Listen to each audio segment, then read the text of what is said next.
Hey guys, Onk Gaming with you again, and I'm bringing you a little guide video here.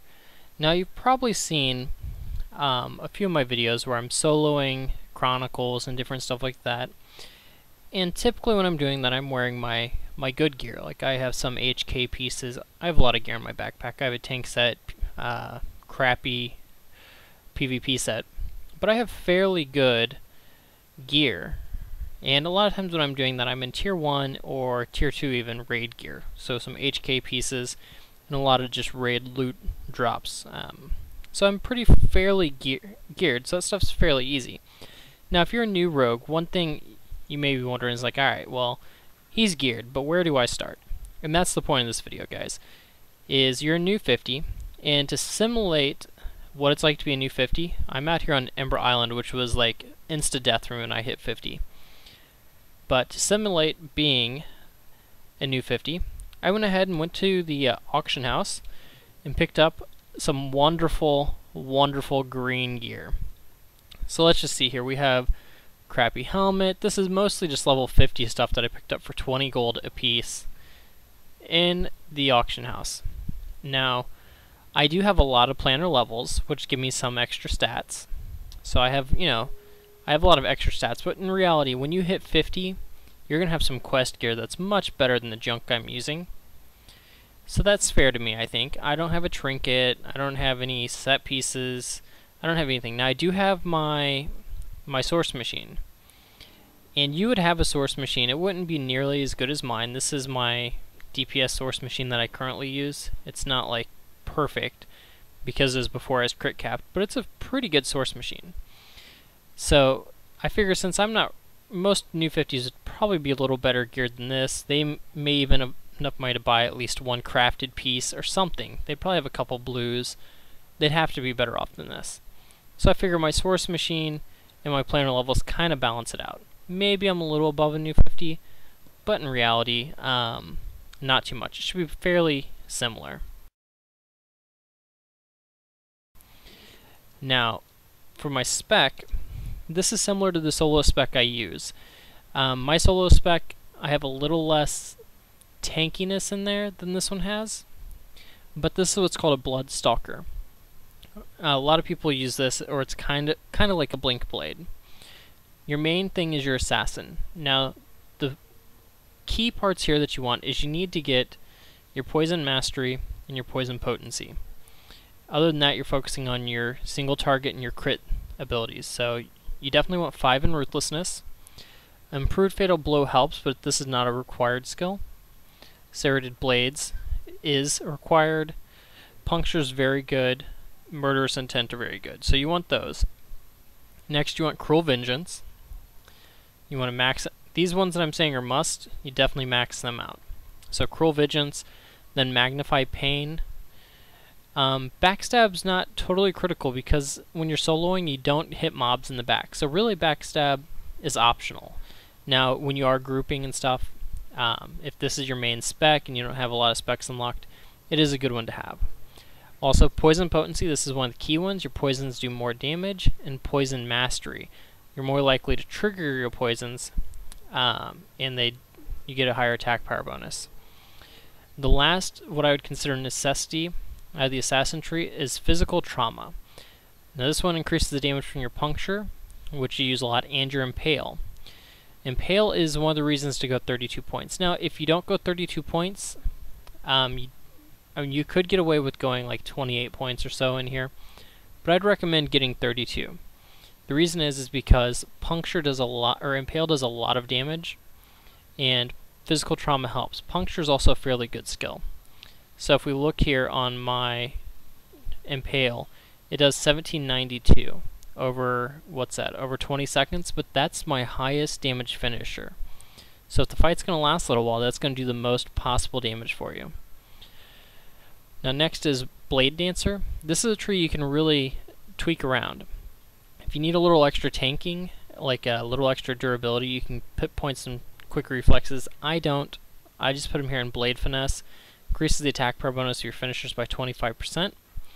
And it's only applied to melee weapons, which is what this is. This is a melee build. You're a lot more beefy in a melee build. Combat Expertise increases your attack power bonus to combo point generating abilities. So basically, these two combined mean all your abilities get 25% bonus from attack power. Then from there I go into Ambidexterity, 15% bonus Ambidexterity. And after that, that's really what I consider is like the most important ones here.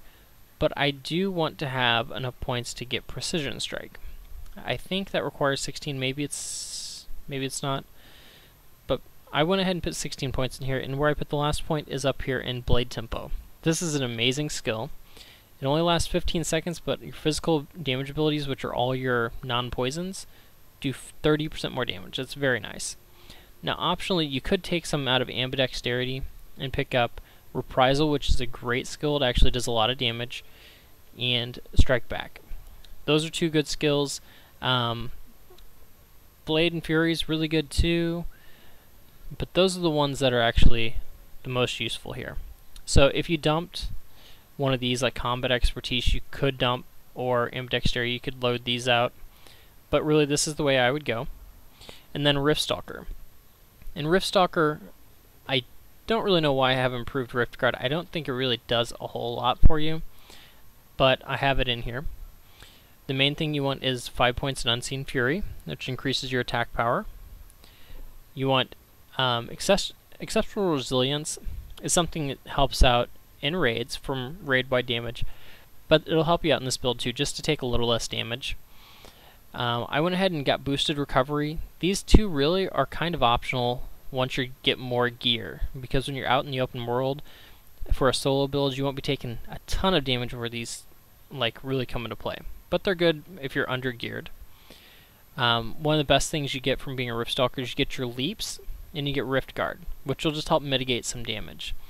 So I get Rift Guard and I get Rift Barrier, which reflects some of the damage you absorb back. Just a little extra free damage. And I want to get 18 points in Riftstalker because I want to have Stalker Phase and I want to have the option of Guardian Phase. Also, I go ahead and get Shadow Assault. Shadow Assault's just one of those nice leap abilities, and it's pretty useful. Having jumps are good because they also will trigger your Rift Guard. So we have those. And I went ahead and put 1 point in Ruthless Stalker, which whenever I get whenever I plane shift or whenever I use Shadow Assault, I have a 10% chance to get, or I get 10% bonus crit chance for 10 seconds, which is really useful. That improved Rift Guard, I don't really think it helps here. You could cut that point and put it someplace else, like you could put it in Rift Scavenger, bonus armor, bonus endurance, or even Shadow Mastery. All those would be fine options, really. So, with all that said and done, you end up with a bunch of buffs. So here we have Guardian Phase, Stalker Phase, we have a Dex buff, Endurance buff, and then our Poisons and our Poison buff. So activate all of those. Now, typically you'll want to be in Guardian Phase, or not Guardian Phase, but Stalker Phase. It increases your damage, and really, Guardian Phase you do less, you're tankier, but it's normally not needed. Now, here on Ember Island, you might need to use it because invasions can be kind of tough. Other zones, you won't need it at all. So here we are in our greens. Let me just pull up my character window and just put it here to the side just to show what I mean. Oh, and you can see my name up there. Let's find an invasion to kill. Now, one thing about invasions is definitely have your anti-planar augmentation. It can come in handy if you're really getting beat down. Now, the big invasions that are like 70,000 plus hit points are going to be real tough in greens. But the normal ones, especially with other people around, shouldn't be too bad. Let's get in there. This is an 80k one, but we'll get in. We'll do some damage. So I'm not doing a ton. They're actually doing most of the work. But I can survive out here. Now, there's too many people here for me to get real aggro, but I'll get some in a little bit here. I'll try to grab a group by myself. And I'll go over my macros here in a little bit, but mainly I have one that's my different jump skills to let me jump onto the mobs. One that's my spam macro, and this is the most important macro I can show you guys. Annihilate, this is just the Annihilate finisher, which will boost my attack power bonus, which you get from Rift Stalker. My AoE, which is both Rift Disturbance, which weakens the attack power and spell power of nearby monsters that I hit with it, and Twin Strike. So it's those two skills. Impale is my best finishers, as you've heard. It does that damage over time, it's great. Final Blow is just my one whenever Impale is still ticking away and I'm still buffed by Annihilate. I have my Blade Tempo, which is the one that gives me the plus 30% physical damage for 15 seconds.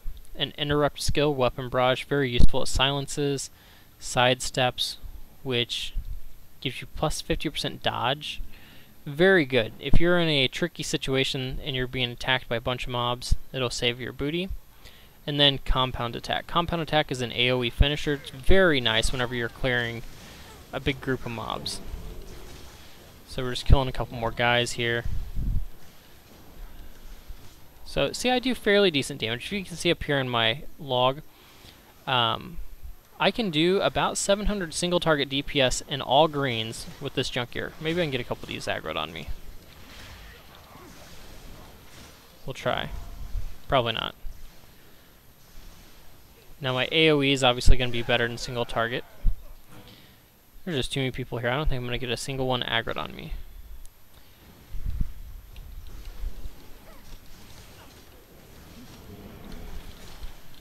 But let's just beat up a couple mobs just to show that you can do some decent damage. And this is just with a couple people around, I'm able to survive. Now if you're roaming around the island, I would suggest going into your Guardian phase. You can switch these in combat, and it just makes you tankier for the random mob that might hit you while you're riding, or if you're just doing a zone event. Maybe I can get this guy's attention. Hit me. Not gonna happen. And so I'm gonna cut this video right here. I'm gonna pick it up when I can find a zone where I'm by myself a little bit, so that way I can show you a little bit tanky on my. Okay, this is not a invasion group, but this is a portion of an invasion group or just a random group of mobs. It seems like an invasion group minus their big boys. But let's engage them real quick. I'm in tank stance here. Remember, we just died a second ago if you weren't here. It was embarrassing. But alright, see, look, in tank stance I do fairly decent damage while clearing trash. That's because of my poisons. So we cleared these little 7k HP mobs pretty easy. Didn't really take much damage. We have some planner charges, so here's a good group for us to take on. He's a 40k. Let's go engage. Now here's the thing. On Ember Island, monsters are going to be a pretty big challenge. So I highly recommend that you have your augmentations ready. Because if you want to take these on outside of the base, you're going to need the augmentation. So, see, we're taking quite a bit of damage. Now we're about healed up. Once I get the little spawns down, the little monsters, we're going to go single target on this guy, and we'll be able to do a lot better. We're going to switch out of our Guardian stance. So I'm just spamming my AoE, and I'm going to put my dot on him, and go back to spamming my AoE. And come on, this little cat needs to die. Single target the cat down real quick. Die, cat. We don't do extra damage to it because it's not an invasion monster. Alright, let's switch over to Stalker phase. And we're getting a little help from a mob there, but that's it. So there you go. Soloed an invasion outside the base by myself, mostly in Guardian phase. This little cat shouldn't be much of a problem. See, if you can see, it goes by pretty quick, but you can see when my poison ticks, and I get a heal for about 244 or so. Pretty nice little free heals. And when I'm AoEing, I can trigger off of everyone I hit in the AoE, so you can get a lot of heals. So the point of this is to say that you can survive even on Ember Isle in crap gear like this, with this build. You could go like a full... Whenever I came here, actually, I was in a full assassin spec. Problem with the full assassin spec is that it doesn't have as much survivability, it doesn't have as much utility, or damage, really. But with the full assassin spec, you have slip away and skills like that, which are very useful for whenever you get yourself in a bad situation. Okay, guys. Now, one good test for your survivability is these what I call roaming death squads with Thosian commanders. Now, since I am under-geared, I'm going to engage them with my Guardian phase. Now, if I'm killing them quickly, I can switch to my Stalker phase, and if not, I'll just stay in Guardian phase till I kill them. So let's go. Jump on. And you can see I'm taking quite a bit of damage still, so let's get some damage going. I might have to pop a potion until we clear the trash. So we go ahead and pop our potion, keep beating on these guys. And we do have our dodge stance, so we'll go ahead and throw that on now too. Now, it may look like I'm having to use a lot of skills to survive this, but this is me soloing. And sometimes you have to. 2-minute cooldowns aren't really that big of a deal when you're out on your own. You're not clearing mobs that quick. So there we go, we survived, we killed them. Now, for just regular trash, just switch back to your Stalker phase and go beat down. You can get nice heals. Now, stuff you'd want to pick up for the spec as you're leveling is stuff that heals you like as you damage. There's a lot of, there's source stones that, or not source stones, but essences that do that. There's trinkets, and there's even weapons that do it. So those are good things to have. So look for things that'll help heal you as you damage opponents with your attacks. There we go, pick up all of our loot, and it gives you a good idea. Okay guys, and the last thing I want to talk about here is macros. If you are not familiar with macros, they're essentially ways that you can set up so you don't have to have a million buttons on your bar. And they work in a process of elimination. So for example, let's go to my what I call jumps macro. This is my different leap abilities. What it'll try to do is it'll try to cast the first ability it can. So I use this command pound show and then the name of his skill for the skill that I want to show there. You can pick symbols or icons for your skill, but I like to use actual skills. Also, if that ability has a cooldown, it'll show the cooldown on the screen. So we are using my jumps macro. Let's go over here to my Rift Stalker. Now you can see I have a couple different jump skills. The primary one is Shadow Assault. So what this macro will do is it'll try to cast Shadow Assault whenever I press the button. Now Shadow Assault has a 45-second cooldown, so if I've just used it in the last 45 seconds, it will not be able to cast, so it'll try to cast the next ability, which is Shadow Stalk. And Shadow Stalk is this ability here, which also has a 45-second cooldown. Now, this one doesn't actually do any damage or anything. I like it though because it triggers my shield, and it's just a way to instantly get up on a monster. Now, if both of those are on cooldown, it'll go ahead and try to cast Flash of Steel. Flash of Steel is the skill right here, which is a 15-second cooldown. So, say I cast Shadow Assault, 10 seconds later I cast Shadow Stalk, 10 more seconds later I cast Flash of Steel. It's been 30 total seconds, but all my skills are now on cooldown until the first one comes back up. Now, if the first one come back up were Flash of Steel again, it would cast Flash of Steel first. If none of them are available, it'll do nothing. It'll just be kind of like me pressing on Impale right now. I don't have the ability to actually Impale because I'm not targeting anything and I don't have combo points. So that's the basics of a macro. So this is one of the macros I use, jumps. It's a very great one. You can use it. Tanks will use a macro similar to this, rogue tanks, but they have Shadow Blitz as well. Your main macro that you'll want to have set up for this spec is your spam macro, because you have a lot of skills you can attack with. So here's my spam macro. Actually, no, it's not, but it'll give you an idea. No, this is it. It was actually messed up. Okay, so I call this blood because this is my blood stalker macro. Usually I just label them spam. You can see I have tons of macros set up. for all my different specs. Some of these macros I don't use anymore, I just don't delete them. Okay, so for my main spam, what you want, this is your single target spam. So I show backstab because that's what I want the image to be. The first skill I try to cast is backstab.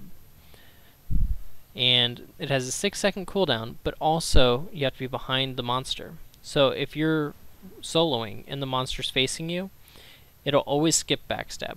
But if you're grouping or just out in a world event, you'll be able to get off your backstab, which do a lot of damage. The next skill it tries to cast is puncture. Puncture is a 10-second cooldown, and it reduces or causes the enemy to bleed. It ignores armor, stuff like that. Now, when those are on cooldown or I'm not behind the monster, it'll go and try to cast my main damaging abilities here. Now, Blade Stalker is kind of weird because you have multiple attacks. Some are locked by having to cast Keen Strike first, or Quick Strike. So, the way this will work is it'll try to cast Precision Strike. Precision Strike has a 10-second cooldown, and it requires that you've used Keen Strike beforehand, or Quick Strike beforehand. I'm an idiot. Keen Strike, yeah. So you have to have used Keen Strike, and it has to not be on cooldown. So if it's on cooldown, or I haven't used Keen Strike right beforehand, it'll skip, and it'll go to Quick Strike. Quick Strike, same requirements as Precision Strike, that I've used Keen Strike beforehand, but it has no cooldown. But I want to use Precision Strike primarily because it does the most damage and gives 2 combo points. Quick Strike does slightly less and only gives 1 combo point. And Keen Strike is just a spam, instant cast, no cooldown ability. So it's like my very last option. Now at the end of all of my assassin macros, I put cast Poison Malice and cast Expose Weakness. Because whenever I'm attacking, I just press that button like crazy. So whenever all these things are on cooldown or my global cooldown is going on, it'll cast Poison Malice and Expose Weakness, which are just ways to increase my damage. Those are both assassin skills. And Poison Malice just increases your poison damage ability, basically. It says here it does 100 weapons plus by 100% and deals 31 water damage to enemies who attack the rogue at melee range. So it's just free damage. And Expose Weakness, every time that the creature or target is attacked, they take additional damage for 20 seconds, or up to 20 times. So that actually works with parties. Your parties can all burn up those 20 attacks in a couple seconds. So that's my main spam. For AoE spam is up here. Mine are all kind of spread out. But it'll cast Rift Disturbance. If Rift Disturbance is on cooldown, which has a couple second cooldown, it'll cast Twin Strike. Now, if you put an ability in here that has a cast time, this comes up with mostly with mages and clerics. But if you have an ability with cast time, if you're running at the time, it'll skip the cast time one because you're moving and go to your first instant cast that's not on cooldown. So for me though, all my skills are instant cast, so I can actually run around and hit my attack macro all I want, and I'll just attack, attack, attack, attack, attack. And that's what you see people do in PvP. That's, they'll run circles around you and hit their attack buttons. But that's the basics of the macros for this build. My finishers and these others that are named down here, these are macros, but they just have that same ability, the cast Expose Weakness and cast Poison Malice, because I want to make sure that those skills are being used as soon as they're off cooldown. I've thought about incorporating my blade tempo in as well, because it's just a damage boost, and it's not affected by global cooldown, and it'll cast it immediately in a fight. But I just haven't decided if I really want to incorporate it, or have it as something I can cast when I want to. So, but that's it guys, that's going to be it for this video on my Rift solo spec, my melee solo spec, and getting started as a level 50 rogue. What I might do next is I might go through some other of my specs that I use as a geared 50, because I do tanking, I do barding, I do range DPS, and I do melee DPS. My melee DPS build I'm working on is a little different than this one because this is a survivability spec. And whenever you're in a raid, you shouldn't have to worry about survivability because the tank should be taking the damage and any raid damage you get will be taken care of by the healers. So you shouldn't be worrying about defensive stats as much as offensive stats. So I'll go over that spec too. But that's going to be it, guys. Thanks for watching, and if you've enjoyed this video, please comment. Let me know what you think. If you think I'm an idiot, let me know. I don't mind. And thanks for watching. Please subscribe, and I will see you guys next time.